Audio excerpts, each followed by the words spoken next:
bukan Jokowi yang yang keberatan sebetulnya. Jadi ada orang-orang lingkarannya yang mengatakan Jokowi ini tidak boleh salah. Bang Adian, bagaimana tanggapannya? Anda termasuk orang-orang yang dalam lingkaran Jokowi yang kemudian anti kritik juga nggak? Kita lihat pernyataan SBY dulu ya. Pertama dia bilang saya tertusuk. Itu pertama kalimat dia. Kedua, ketika ada seorang Perdana Menteri menyampaikan betapa lamanya perjalanan dari bandara ke Jakarta.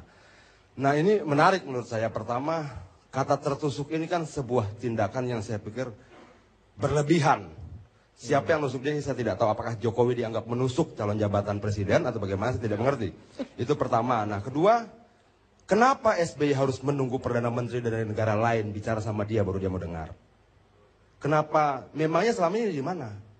Itu. Nah kedua, berikutnya tentang Jokowi. Terakhir itu yang saya dengar, tingkat kemacetan di Jakarta sudah berkurang. Dari 12 km per jam, sekarang sudah menjadi 18 km per jam. Memang jumlah kendaraannya itu harus diatur kembali. Kenapa?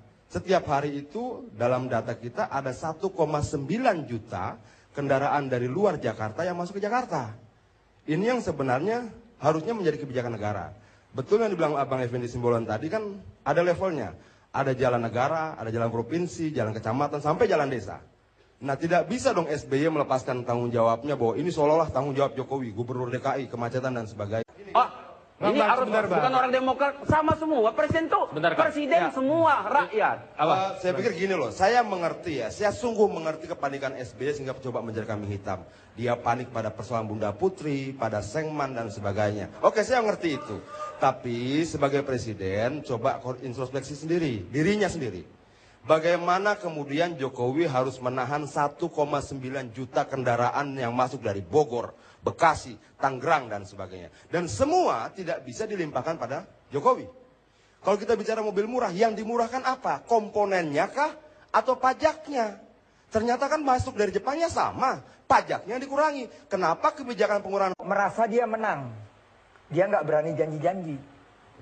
Jokowi sebentar. Maksudnya janji-janji itu ya. seperti janji gini. Katakan tidak pada korupsi, itu. Itu dikoreksi. Itu perlu dikoreksi. Bentar. Jadi ini, katakan tidak sama korupsi. Iya, sampai sekarang kita tidak sama korupsi.